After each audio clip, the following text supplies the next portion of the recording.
말씀에 집중하실 수 있도록 여러분에게 즐거운 상상을 하나 하도록 말씀드리겠습니다. 자, 여러분에게 누군가가 80억을 줬습니다. 지금 80억을 즐거우시죠? 생각만 해도 값없이 선물로 주셨습니다.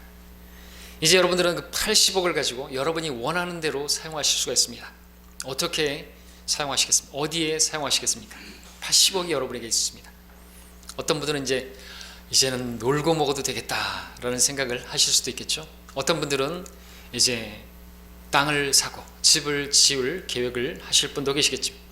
어떤 분은 사업을 확장할 계획을 하실 분도 계실 것이고, 어떤 분들은 다른 데 투자해서 돈을 더 불리려고 재테크하실 계획을 세우는 분도 계실 것입니다. 자, 그렇다면 여러분은 어떻게 사용하시겠습니까? 어떻게 사용하는 것이 가장 잘 사용하는 것이겠습니까? 80억입니다. 어떤 분이 아주 유명한 말을 했습니다. 시간은 금이다. 금이 그렇게 귀한 것처럼 시간 역시 그만큼 귀하다는 것이죠. 시간이 곧 돈이라는 말입니다. 자, 이제 80억이라는 돈을 시간으로 바꿔서 이제 생각해 보겠습니다. 시편 90편 10절에 따르면 우리의 연수가 70이고 강건하면 80이라고 말씀하고 있습니다. 여기서 70, 80은 곧 시간을 의미하죠. 이제 여러분에게 80억이 주어진 것이 아니라 80년이 주어졌다고 생각해 보시기 바랍니다. 물론 여러분들은 여전히 그래도 80억이 좋을 거라고, 좋겠다고 말할지 모르겠지만 이제 그 상상에서 벗어나서 80년이 여러분에게 주어졌다고 생각해 보십시오. 실제로 여러분에게는 80년이라는 시간이 주어졌습니다. 여러분은 그 80년을 여러분 마음대로 사용하실 수가 있습니다. 이미 우리 가운데 어떤 분들은 20년을 사용하신 분들도 계시고 40년을, 그리고 50년, 60년, 70년을 사용하신 분도 계십니다. 물론 우리가 80년을 다 산다는 보장도 없죠. 다만 성경이 강건하면 80이라고 말씀하셨기 때문에 우리에게 다 80년이 주어졌다고 가정하에서 말씀을 드리는 것입니다. 사실 우리는 80년이 아니라 내일 무슨 일이 일어날지 알지 못하는 그러한 생명을 살고 있습니다. 아니, 오늘 밤에 무슨 일이 일어날지 모르는 그러한 생명이 우리의 생명이죠. 누가복음 12장 20절에서 하나님께서 어떤 사람에게 말씀하셨습니다. 너 어리석은 자야, 오늘 밤 내 혼을 내게서 앗아가리니 그러면 내가 장만한 것들은 누구의 것이 되겠느냐고 말씀하셨습니다. 어리석은 자야 말씀하셨습니다. 참 사람들은 어리석은 것이 사실이죠. 영원한 생명을 받은 우리들이기 때문에 그런지 사람들을 이제 이렇게 보면 참 어리석은 것 같습니다. 100년도 못 사는 인생을 살면서 마치 한 500년 살 것처럼 인생을 계획하는 것을 보게 되면 참으로 어리석게 보일 뿐입니다. 하나님께서는 그러한 사람들을 어리석은 자라고 말씀하시죠. 누가 어리석은 자입니까? 자기 마음에 말하기를 하나님이 없다고 말하는 자가 어리석은 자라고 말씀하십니다. 어리석은 성도가 누굽니까? 구원은 받았지만 자기 삶에 하나님이 없는 사람이 바로 어리석은 사람인 것이죠. 하나님을 위해서 시간을 쓰지 않는 사람이 어리석은 자인 것이죠. 왜냐하면 하나님께 드린 시간은요, 하나님께서 이 땅에 드린 시간에 비할 수 없는 엄청난 보상으로 갚아주실 것이기 때문에 그렇습니다. 우리는 모두가 현명하게 되어야 하죠. 하나님을 위해서 조금도 시간을 쓰지 않고 자신을 위해서만 시간을 쓰는 사람들은요, 어리석은 사람들인 것입니다. 왜냐하면요, 지금 눈에 보이는 것들은 잠깐뿐이고 지금 눈에 보이지 않는 것들이 실제이고 그것들은 영원하게 될 것이라고 말씀하고 있습니다. 여러분, 지금 눈에 보이는 여러분의 육신도 여러분 잠깐 있다가 사라질 것이에요. 여러분의 그 아름다움도, 여러분의 그 멋짐도 잠깐 있다가 사라질 것이에요. 쭈글쭈글해질 것이고, 그래서 여기다가 막 투자할 게 아니라는 것이죠. 그렇죠? 사람들은 참 어리석죠. 나이가 먹는데 그 나이보다도 젊어 보이려고, 동안처럼 보이려고 별의별 무슨 보톡스를 맞고 젊어 보이는 어떤 무슨 시술을 하고, 그래 왜 그렇게 하는 것이죠? 그런데 투자하는 것은 헛된 투자인 것입니다. 그래도 늙어가는 것이고요. 그리고 결국엔 죽게 될 것이죠. 죽음 뒤에 심판이 있고요. 그래서 지금 눈에 보이는 것들은 그렇게 잠깐이지만 보이지 않는 것들은 영원할 것입니다. 우리 육신도 지금 보이는 그 육신이 아니라 보이지 않는 장차 입혀주실 그 몸이 영원한 몸이고 비할 수 없는 영광스러운 몸이라고 말씀하고 있는 것이죠. 그리고 거기에 우리 머리에 씌워질 면류관은요, 영광스러운 면류관이고 그런 면류관을 쓴 성도들이 영광을 누리게 될 거라고 말씀하고 계시는 것이죠. 그 영광을 위해서 이 땅에서 우리가 살고 있는 것입니다. 그 영광을 위한 이 생을 살고 있는 것이죠. 자, 우리에게 주어진 시간 얼마나 소중한 것입니까? 생명처럼 소중하다고 말할 수가 있겠습니다. 왜냐하면 우리의 생명은 곧 시간이기 때문에 그렇죠. 시간이 지날수록 우리의 연수는, 우리의 생명은 줄어드는 것입니다. 마치 초가 타들어가듯이 그렇게 시간이 지날수록 우리의 생명도 줄어드는 것입니다. 어쩌면 여러분들은 이제 막 꺼져가는 촛불 앞에 그와 같은 생명을 여러분들 가지고 있는지도 모릅니다. 여러분의 생명이 얼마 남지 않았는지도 모릅니다. 아무도 모르는 것이죠. 언제 꺼질지 모르는 그러한 초처럼 우리의 인생 역시나 언제 끝날지 모르는 게 우리의 인생인 것이죠. 성경은 우리의 생명에 대해서 70이고 80이고 이야기했지만 또 잠깐 보이다 사라지는 안개라고 말씀을 하셨기 때문에 그렇습니다. 우리의 생명이 안개와 같다는 것은 무엇입니까? 참으로 그것이 짧은 그러한 생명이라는 것과 함께 언제 사라져버릴지 모르는 게 또 안개라는 것이죠. 언제 끝날지 모르는 게 바로 우리의 생명이고 안개라는 거죠. 안개 언제 거쳐든지 모르죠. 잠깐 봐있다 사라지는 것이기도 하지만 끝난지 모르게 그렇게 끝나버리는 게 안개죠. 자, 이처럼 짧은 인생을 사는 동안 여러분은 여러분의 시간을 어디에 사용하고 있습니까? 여러분은 주님을 위해서 시간을 사용하고 있습니까? 얼마나 드리고 있는지 한번 계산을 해보시기 바랍니다.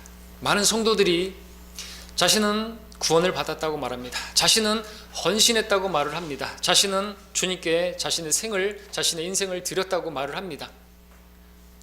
그런데 시간은 너무나 인색하게 드리는 것을 보게 됩니다. 맞는 것입니까? 자기의 삶을 드렸다고 하고 자기를 주님께 드렸다고 말을 하지만 주님께 드리는 시간이 너무나 인색하고 거의 없는 사람들도 있는 것입니다. 시간을 드리지 않으면서 나는 주님께 나를 드렸다, 헌신했다, 이것은 말이 안 되는 것입니다. 자신을 드렸다고 하지만 시간을 드리지 않습니다. 그러면서 여러 가지 변명이 있습니다. 아침부터 밤늦게까지 너무나 바쁘다고 말합니다. 그러다 보니까 주님 만날 시간이 없습니다. 성경 읽을 시간이 없습니다. 기도할 시간이 없습니다. 내 기도하는 그 시간 귀하다고 말하지만 실제로는 기도하는 시간이 없습니다. 하나님 말씀이 꿀보다 더 달다고 그렇게 찬양을 부르지만 실제로 성경을 읽지는 않습니다. 하나님께서는 그런 우리의 입술을, 그러한 고백을 원치 않죠. 주님 저를 받으소서, 주님 저를 위해서 이렇게 죽으셨는데 이제 제가 주를 위해서 헌신하겠습니다. 그럼 여러분들 오늘 말씀의 제목을 제가 말씀 안 드렸나요? 주를 위해 시간을 드리자라는 제목입니다. 여러분들 주님을 정말 그렇게 위한다면 시간을 드려야 하는 것입니다. 이게 실제적인 것이죠. 시간을 드리지 않으면서 주를 위할 수는 없는 것입니다. 주님께 자신의 몸을 드렸다면요, 시간도 드려야 하는 거죠. 주님께 자신의 삶을 드렸다는 말의 실제는 주님께 자신의 시간을 드리는 것을 말하는 것입니다. 하나님께서 우리의 시간을 주님께 드리기를 원하십니다. 그럼에도 불구하고 여러분들이 시간이 없다고 말한다고 한다면 오늘 본문 말씀으로 말씀해 주실 것입니다. 시간을 사서 얻으라고 말입니다. 그러지 않으면요, 여러분들 그냥 보내게 되는 그 날들은 악한 날이 되는 것입니다. 여러분 자신을 위해서 그래도 할 건 다 하면서 주님께 시간을 드리지 못한다, 이것은 변명에 지나지 않고요, 그것은 악한 것이죠. 시간을 사서 얻으라. 사서, 이 단어가 리디밍입니다. 그래서 우리를 값주고 사셨다고 했을 때 같은 리디밍, 같은 단어입니다. 주님께서 우리를 사셨을 때, 주님께서 우리를 사셨다면요, 우리는 우리의 시간을 내서 사서 주님께 그 시간을 드려야 하는 것입니다. 왜냐하면 우리의 몸을 주님께서 사셨기 때문에, 우리의 몸이 주님의 것이라고 한다면 우리의 시간도 주님의 것이기 때문에, 그럼에도 시간이 없다고 말하지 마시고 사서 일부러 떼어내서 구별해서 거룩이 뭐예요? 구별하는 것이 하나님을 위해서 내가 드리는, 그것은 여러분들 건드리지 마십시오. 주님을 위해서 여러분이 해야 하는 일들이 있지 않습니까? 경배든 기도하는 것이든 성경 읽는 일이든 복음을 전하는 일이든 여러분들 그것은 건드리면 안 되는 것이 하나님의 것이에요. 여러분의 모든 삶을, 시간을 다 드리라고 말씀하시는 게 아닙니다. 여러분의 믿음의 분량에 따라 그렇게 드리면 되는 것이고, 그렇게 여러분들이 결정하셔야 하고, 그리고 하나님께 드린 것은 여러분들 절대로 도둑질해서는 안 되는 것입니다. 골로새 4장 5절에서도 말씀하시기를 외부 사람들에게는 지혜로 행하여 시간을 사서오더라 말씀하고 있습니다. 우리가 왜 시간을 사서 주님께 드려야 하는 것입니까? 사실상 우리의 시간은 주님께서 사셨기 때문에 그렇습니다. 주님께서 사신 것은 우리의 시간이나 마찬가지죠. 왜? 우리의 생명이 바로 시간이기 때문에 마찬가지죠. 주님께서 우리의 몸을 사셨으니까 우리가 시간을 사서 주님께 드려야 하는 그런 말인 것입니다. 시간을 내어서 우리는 주님을 섬겨야 합니다. 시간을 내어서 주님을 만나야 합니다. 시간을 내지 않고서는, 시간을 사지 않고서는 주님 만날 수가 없는 것이죠. 여러분 오늘 이 자리에 나왔죠. 주님 만나러 오셨죠. 시간을 내어서 온 것이죠. 그걸 결정하셔야 돼요. 믿음으로 선택하셔야만 합니다. 자, 이제 우리 요한복음으로 가서 시간을 주님께 드리는, 주님을 위한다면 시간을 주님께 드리는 바로 그것을 실제를 한번 보도록 하겠습니다. 시간을 주님께 드린다는 말의 의미가 무엇인지 살펴보도록 하겠습니다. 요한복음 1장 46절입니다.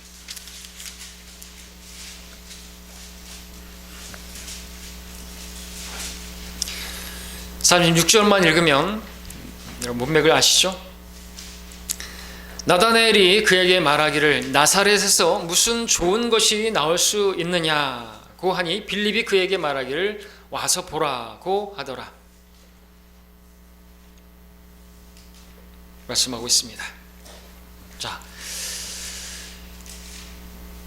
빌립에 이끌려서 나다나엘이 결국에는 이제 주님께로 가지요. 가는 데 있어서 좀 탐탁치는 않았습니다. 뭐 나사렛에서 무슨 좋은 것이 나오겠어 하는 반의하면서 나갔습니다. 그럼에도 와서 보라 하니까 시간을 내어서 그렇게 나아갔던 것이죠. 시간을 주님께 드린 것입니다. 시간을 내어서 주님께 나온 것이죠. 그래서 말씀을 드릴, 시간을 주님께 드린다는 것은요, 주님을 만나는데 내 시간을 드린다는 것을 말하는 것입니다. 나의 시간을 내어서 주님을 만나러 오는 것을 바로 말하는 것입니다. 그래서 우리가 교회에 오는 것에 적용할 수 있겠죠. 우리는 교회에 오는 일에 시간을 내야 합니다. 그래서 주님께 드리는 것이 주님께 드리는 것입니다. 왜냐하면 교회에 오는 것이 여러분들 다른 누구를 만나러 오는 것이 아니라 주님을 만나러 오는 것이라고 믿기 때문에 그렇죠. 물론 교회에 오는 일이 때때로 좀 탐탁치 않을 때가 있습니다. 마음에 내키지 않을 때가 있습니다. 왜냐하면 내 영적 상태가 별로 좋지 않아서, 내 건강 상태가 좋지 않을 때도 있고, 교회 가고 싶지 않을 때도 그런 때가 있습니다. 그렇더라도 여러분들은 시간을 내어서 주님께 나와야 하는 것입니다. 왜냐하면 그럴 때만이 회복이 있고, 그럴 때만이 해결이 있기 때문에 그렇죠. 주님 만나면 해결이 있습니다. 나다나엘도 주님께 나아가는 일에 내키지 않았지만 자신의 생각들을 내려놓고 자신의 시간을 내어서 주님께 나왔던 것입니다. 그랬더니 무엇이 있었습니까? 49절에서 보는 것처럼 나다나엘이 대답하여 주께 말씀드리기를 랍비여 주는 하나님의 아들이시오 주는 이스라엘의 왕이시니이다 라고 위대한 고백을 한 것이죠. 정말 그토록 만나고 싶었던 이스라엘의 왕, 그리고 하나님의 아들, 바로 그 주를 만나게 된 것입니다. 그리고 이렇게 주를 만나게 되면 기쁨의 그러한 열매도 맺혀지는 것입니다. 우리는 교훈을 배워야 합니다. 그런데 많은 성도들이 교회에 오는데 시간을 들이지 않고 있습니다. 예배의 시간조차 아깝게 여기고 있습니다. 그러면 안 되겠죠. 특별히 코로나 때문에 변명 삼아서 그렇게 예배를 멀리하고 교회를 멀리하는 많은 교인들이 있다는 것을 보게 됩니다. 주님께서는 두세 사람이 내 이름으로 함께 모이는 곳에 나도 그들 가운데 있느니라 말씀하셨는데, 주님께서 계신 곳에 주님을 만나러 오는데 시간을 내지 않는 것을 보게 됩니다. 이 마지막 때 구체적으로 어떤 사람들의 습관처럼 우리 자신들이 함께 모이는 것을 저버리지 말고 서로 권면하여 그날이 가까이 오는 것을 볼수록 더욱 그리하자고 그렇게 말씀하시는데도 주님을 만나는데 주님께서 계신 곳에 오는데 시간을 들이지 않는 것이죠. 조금 있으면 오시리니 지체하지 않고 오시리라고 말씀하시는데도 시간을 주님께 드리지 않는 것이죠. 왜 시간을 드리지 않는 것입니까? 왜 주님께서 계신 곳에 오지 않는 것입니까? 여러 가지 이유들을 이야기합니다. 바쁘다는 것입니다. 시간이 없다고 말합니다. 그러나 그것은 변명에 지나지 않습니다. 그러면서 자기가 할 일은 다 하지 않습니까? 시간이 없다고 하면서 할 일은 다 하잖아요. 자, 우리 잠시 우리 누가복음 말씀을 가서 보겠습니다. 누가복음 14장 16절.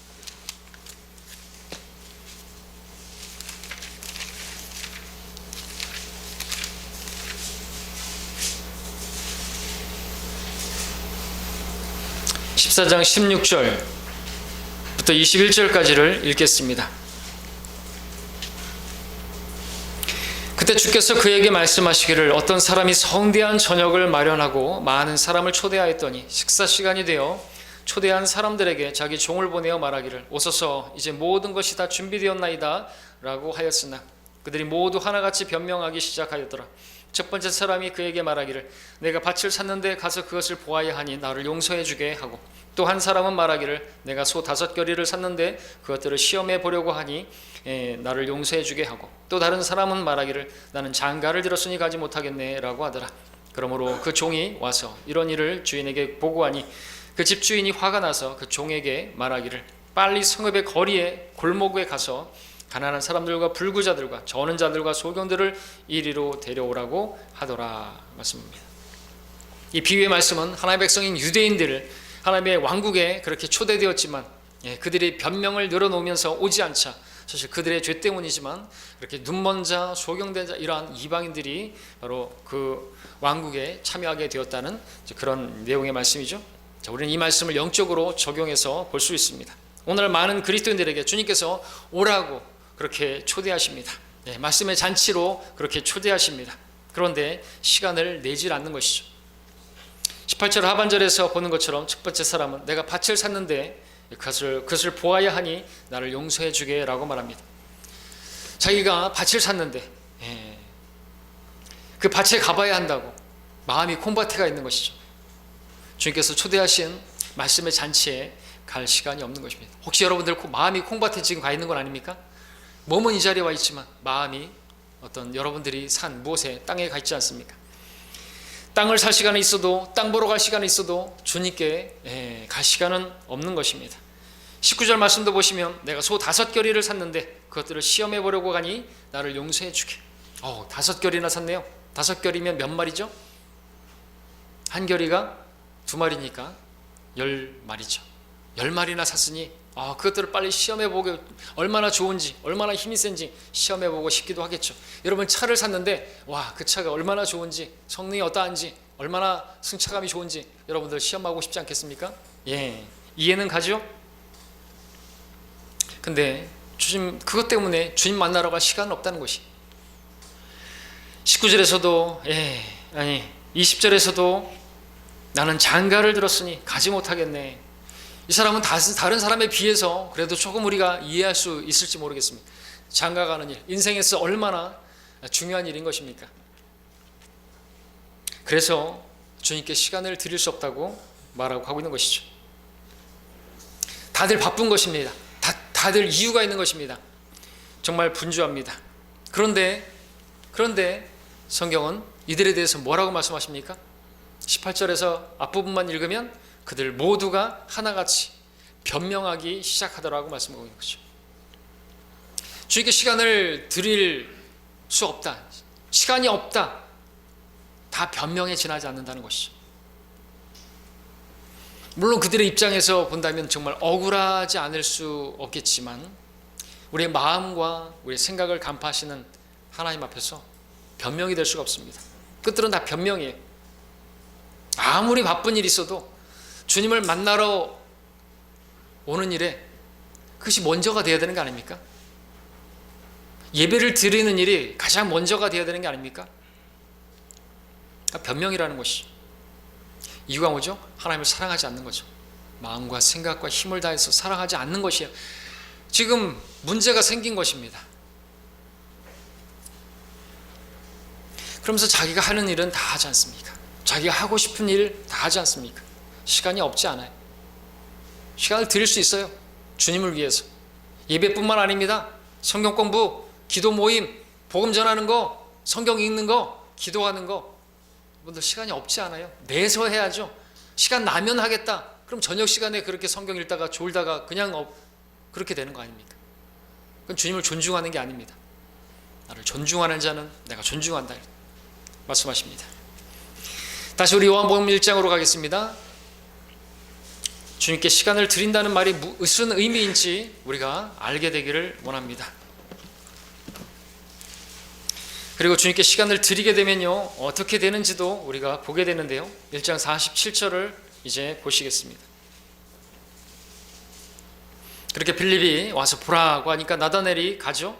47절에 보니까 예수께서 나다나엘이 자기에게로 오는 것을 보시고 그에 관하여 말씀하시기를 보라, 참으로 이스라엘 사람이라, 그에게는 간사함이 없도다 라고 하시니, 나다나엘은 빌립이 와서 보라 하니까 그렇게 갔습니다. 다른 사람들처럼, 우리 누가복음에서 봤던 그런 사람들처럼 이런저런 변명을 대지 않았습니다. 왜 나다나엘이라고 지금 할 일이 없었겠습니까? 빈둥빈둥 놀던 사람은 아니었을 것입니다. 하나님께서 그런 빈둥빈둥 노는 사람을 부르시지 않으시니까 열심히 그물질을 하고 열심히 세금을 세고 열심히 뭔가에 일하는 작은 일에 신실한 자를 하나님께서 또 큰 일에도 쓰시기 위해서 그렇게 부르시는 분이시죠. 그렇다면 나다나엘도 자기가 얼마든지 나 주님께 갈 시간은 낼 게 없다, 너무나 바쁘다 변명할 수가 있을지 모르겠지만 갔습니다. 왔습니다. 주님을 만났습니다. 주님께서 말씀하십니다. 그에게는 간사함이 없도다 라고 말씀하셨습니다. 어쩌면 주님께서 그렇게 말씀하신 이유가, 이렇게 간사함이 없다고 말씀하신 이유가 왔기 때문이라고 말할 수 있겠죠. 이런저런 변명을 대는 것은요, 그건 간사한 거잖아요. 그러면서 자기가 할 일은 다 하니까. 근데 왔어요. 간사함이 없는 것이죠. 그런 의미에서도 그렇게 말할 수가 있겠죠. 그러나 그보다는 주님께서 나다나엘이 어떤 사람인지를 잘 알고 계시기 때문에 간사함이 없다고 말씀을 하신 것이죠. 주님께서 나다나엘을 보시면서 참으로 이스라엘 사람이라, 이스라엘인이라, 이렇게 유대인이라 그렇게 말씀을 하신 것이죠. 참 유대인이다. 주님께서 원하시는 참 유대인, 참 이스라엘인의 모습은 무엇입니까? 표면적 유대인이 유대인이 아니요, 표면적 육체의 할례가 할례가 아니며 내면적 유대인이 유대인이요, 할례는 마음의 할례이니 영에 있고 법문에 있지 않은 것이라. 하나님께서는 마음을 보시는 분이시죠. 내면적 유대인, 마음의 할례를 받은 사람, 겉으로만, 입술로만 하나님의 백성이네, 하나님을 사랑하네, 나는 하나님께 나를 드렸네 라고 말하는 것이 아니라 마음에서부터 거짓 없이 하나님을 찾는 사람, 위선 없이 하나님을 사랑하는 사람, 하나님께서 원하시는 사람인 것입니다. 나다나엘이 바로 그러한 사람이었던 것이죠. 나다나엘은 당시의 종교인들처럼 겉으로는 잘 믿는 체 하면서 속으로는 자기의 입속만 챙기던 그러한 바리새인 서기관과 같은 그런 위선자들이 아니었습니다. 겉과 속이 완전히 딴판인 그런 회칠한 무덤이 아니었던 것이죠. 나다나엘은 거짓 이스라엘인이 아니라 참 이스라엘이었고, 간사한 종교인이 아니라 간사함이 전혀 없는 그렇게 순수하게 주님을 찾는 그런 사람이었던 것이죠. 주께서 그런 나다나엘을 아셨던 것이죠. 어떻게 아셨을까요? 그분이 바로 하나님의 아들이시기 때문에, 이스라엘의 왕이시기 때문에, 곧 하나님이시기 때문에 그러하죠. 나다나엘은 주님 말씀을 들었을 때 참으로 신기해서 주님께 물었습니다. 48절에서 나다나엘이 주께 말씀드리기를, 주께서 언제부터 나를 아시나이까? 라고 하니 예수께서 대답하여 말씀하시기를, 빌립이 너를 부르기 전 내가 무화과 나무 아래에 있었을 때 내가 너를 보았노라고 하시니라. 주님께서 하신 이 말씀, 무엇을 의미하는 것입니까? 바로 주님 자신이 바로 하나님이다 라는 것을 증거하신 것이죠. 주이심을 증거하신 것입니다. 오 주여, 주께서는 나를 살펴보셨으며 또 나를 아셨나이다. 주께서는 나의 앉고 서는 것을 아시며 나의 생각을 멀리서도 이해하시나이다. 주께서는 나의 길과 나의 눕는 것을 샅샅이 아시며 나의 모든 길들을 익히 아시나이다. 우리 주님은 이러한 분이십니다. 어디에서나 나를 다 보고 계시고 내가 무엇을 하고 있었고 내가 그때 어디에서 무엇을 하고 있는지를 다 알고 계시는 분이시죠. 이러한 주님의 속성을 하나님의 무소부재함이라고 말하죠. 하나님께서는 어디에나 다 계신 것입니다. 바로 우리 주님께서 그러한 하나님이신 것을 지금 나다나엘에게 증거하신 것이죠. 때문에 나다나엘은 주님께 고백했던 것이죠. 주님이시라고, 참으로 이스라엘의 왕이시오, 하나님의 아들이시라고 고백하게 된 것이죠. 하나님 맞잖아요. 다 아시네요. 나에 대해서 모르시는 게 없네요. 나의 앉고 서는 걸 아시고 내가 무화과나무 아래에 있었던 것을 아시고 빌립이 오기 전에 내가 거기 있었던 걸 알고 내가 그 자리에 있지 전에 어디에 있었는지도 다 알고 계시고 다 아시는 분이시죠. 우리의 머리카락까지도 다 세워두고 계시는 분이다 말씀하십니다.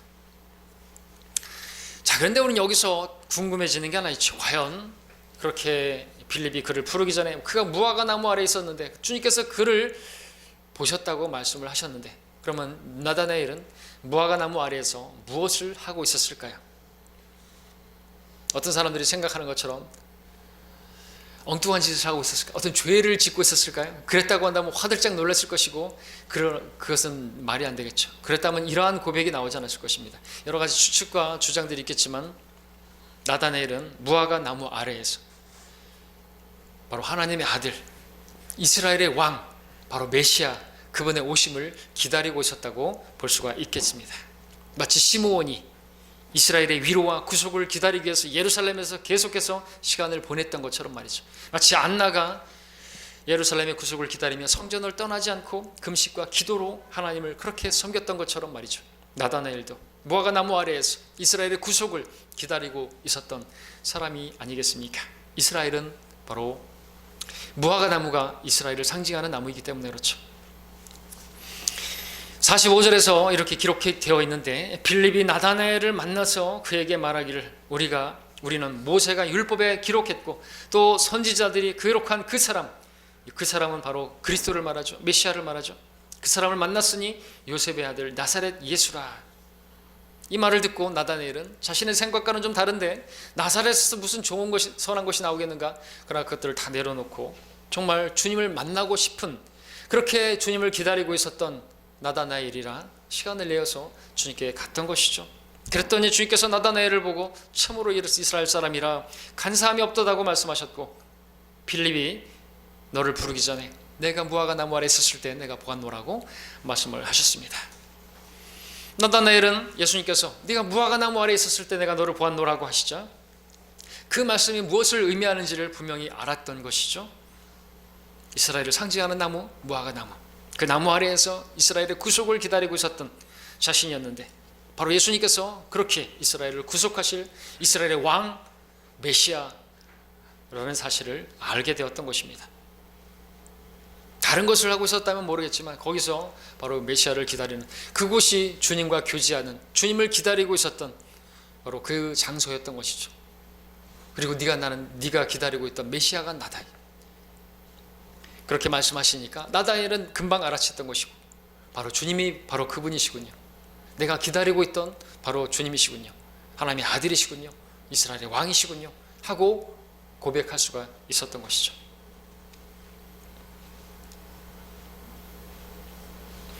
자, 만약에 나다나엘이 다른 사람들처럼 바쁘다는 핑계로 무화과나무 아래에서 그동안 주님을 만나는 데 시간을 내지 않았다면, 들이지 않았다고 한다면 어떻게 되었겠습니까?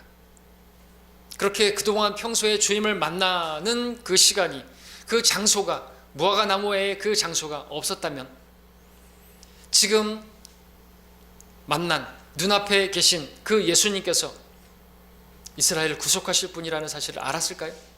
그분께서 하나님의 아들이시라는 것을 눈치챘을까요? 없었을 것입니다.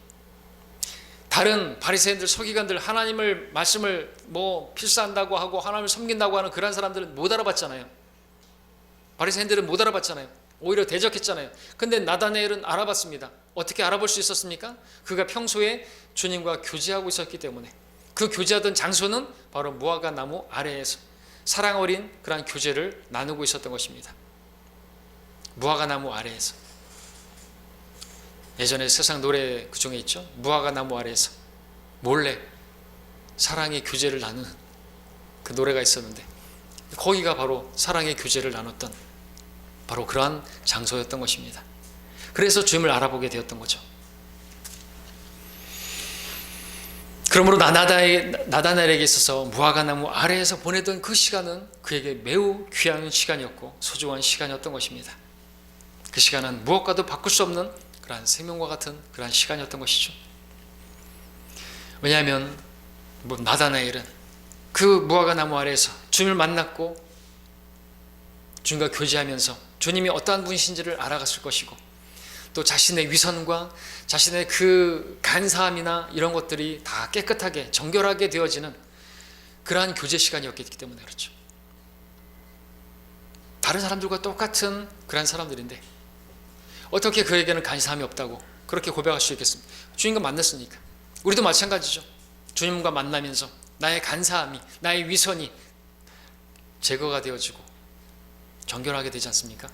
하나님의 말씀을 읽다 보니까 나의 더러운 모습이 보여지고 그런 것들을 씻어가는 그러한 일들이 있지 않습니까? 말씀의 물로 나를 씻지 않습니까? 주님과 만났기 때문에 그렇게 교제가 있었기 때문에 간사함이 없는 참 이스라엘이요 하나님께서 인정하시는 하나님께서 그렇게 하나님께 알려진 그런 사람이 된 것이죠. 예, 그런 시간이 있었기 때문에 주님께 자신이 어떤 사람인지가 알려지게 되었던 매우 귀한 시간이 무화과나무 아래였던 것입니다. 고린도서 8장 3절은 말씀하십니다. 만일 누구라도 하나님을 사랑한다면 그는 그분께 알려진 사람이라. 하나님을 사랑하는 사람이었습니다. 나다나엘에게 그러한 시간이 없었다고 한다면 어찌 주님으로부터 참으로 이스라엘인이여 간사함이 없는 자라고 그런 말을 들을 수 있는 근거가 있었겠습니까? 나다나엘은 무화과나무 아래에서 주님을 만나면서 자신의 마음속에 있는 것이 무엇인지를 다 토로해냈을 것이고 주님이 어떠한 분이신지를 알아갔을 것이고 그렇게 계속해서 고백되었을 것입니다. 그때 주님께서는 나다나엘의 마음을 보시고 그 마음에 주님 외에 없는 것, 주님 외에 다른 것들은 없는 것을 아시고 그를 아셨던 것이죠. 자, 여러분들은 주님과 교제하고 계십니까? 그렇게 시간을 내어서 주님과 교제하는 무화과나무 아래가 있습니까? 기도의 제단이 있습니까? 여러분이 기도하는 장소가 있습니까? 그렇다면 여러분들을 주님께서 보시면서 여러분에게 뭐라고 말씀하시겠습니까? 여러분에게도 과연 참 하나님의 사람이요 간사함이 없구나 그렇게 말씀하실까요? 아니면 바리새인과 서기관들에게 말씀하신 것처럼 겉으로는 사람들에게 의롭게 보이나 속은 위선과 불법으로 가득하도다 라고 말씀을 하실까요? 과연 여러분에게는 무엇이라고 말씀하실까요? 자, 그렇다면 주님께서 나다나엘에게는 간사함이 없다고 그렇게 칭찬하시고 서기관들 바리새인들에게는 위선과 불법으로 가득 차 있도다고 하신 그 차이는 어디에서 난 것일까요? 그 차이는 다른 데 있지 않습니다.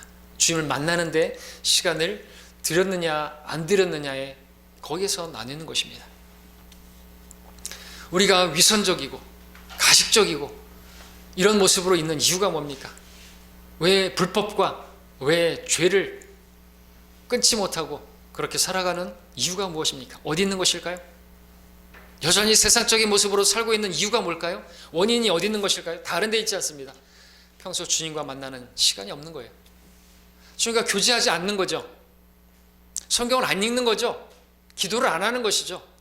주님과 만나는 시간이 없으니까 여전히 우리는 위선적인 신앙생활을 하고 있고 불법적인 일들을 행하고 있고 그런 것이죠. 주님께서는 우리가 바뀌길 원합니다. 오늘 말씀하십니다. 시간을 사서 주님께 드리라고, 주님을 만나는 그 시간을 가지라고 말씀해 주시는 것입니다. 여러분들 서기관들 바리새인들 자신의 이속을 차리느라 겉으로는 하나님을 섬기네 했지만 다 자신들을 위해서 시간을 보냈던 것이죠. 그들의 하나님은 자기들의 배였습니다. 그러나 나다나엘은 거짓 없이 주님을 만나는 그런 데 시간을 그렇게 드렸던 것입니다. 나다나엘이 주님으로부터 정말 그런 간사함이 없다는 그런 순수한 믿음을 가졌다는 칭찬을 들을 수 있었던 것은 그가 시간을 주님께 드렸을 때 주님께서 그를 만나주셨고 그와 교제를 해주시면서 그 마음에 순수한 믿음을 그리고 그 마음을 정결케 하셨기 때문이죠. 주님께서는 오늘 우리도 나다나엘과 같이 주님 만나는데 시간을 드리는 사람이 되기를 바라십니다. 시간이 없다 말하지 않기를 원하십니다. 시간을 내어서, 시간을 사서 주님께 드리기를 원하십니다.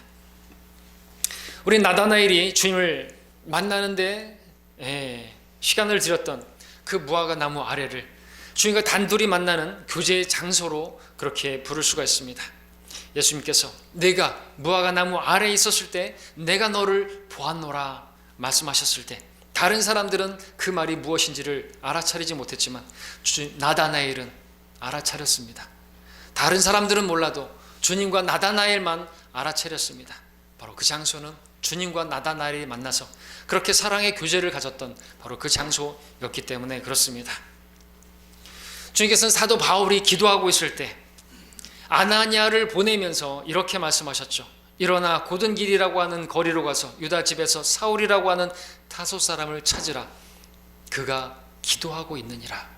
사도행전 9장 11절에서 주님께서는 바울이 기도하고 있는 것을 보시고 계셨습니다. 어느 집에서 어떤 자세로 어떤 마음으로 기도하고 있는지를 아셨고 보셨습니다. 주님께서는 여러분들이 골방에서 기도하고 있을 때, 주님께서 여러분들이 주님의 이름으로 모인 자리에서 기도하고 있을 때 보고 계시는 분이십니다. 왜? 그 자리에 나도 함께 있느니라 말씀하시기 때문에 그렇죠.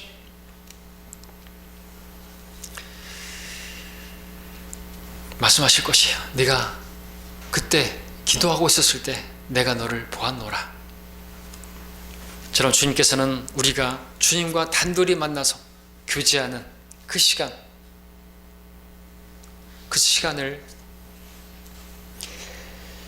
갖기를 원하십니다. 내기를 원하십니다. 주님은 결코 우리가 주님께 드릴 시간이 없다고 변명하는 사람들이 되지 않기를 원하십니다. 그것은 간사한 것이, 내가 할 일은 다 하면서 주님께 드릴 시간이 없다고, 너무나 바쁘다고요. 그러므로 이제부터는 주님을 만나는 시간을 여러분들 주님께 드리시기를 바랍니다. 주님을 말씀으로 만나는 그 시간을 드리시길 바랍니다. 기도로 만나는 시간을 드리시기를 바랍니다. 복음을 전하는 일에 시간을 드리시기를 바랍니다. 내시기를 바랍니다. 마치 나다나엘이 무화과 나무 아래에서 주님과 교제하던 시간을 따로 떼어놓은 것처럼 그렇게 우리도 주님과 만나는 시간을 따로 떼어놓기를 원합니다. 사서 드리기를 원합니다. 나를 드렸다고 하면서, 헌신했다고 하면서 어찌 시간을 드리는 데 있어서는 여러분들 그렇게 편식해서 드리고 그렇게 인색하게 드리는 것입니까? 하나님께서 오늘 여러분들의 시간을, 아니 주님께서 사신 여러분의 시간을 그렇게 주님께 되돌려 드리기를 원하십니다. 나다나엘과 같이 주님 만나는데 시간을 드리시기를 원합니다. 우리가 그렇게 시간을 드림으로, 그렇게 주님을 만남으로써 그렇게 순결한, 간삼이 없는, 위선이 없는 그러한 주님의 백성들로 그렇게 주님께 알려지는 우리 모두가 되기를 바랍니다. 기도하겠습니다.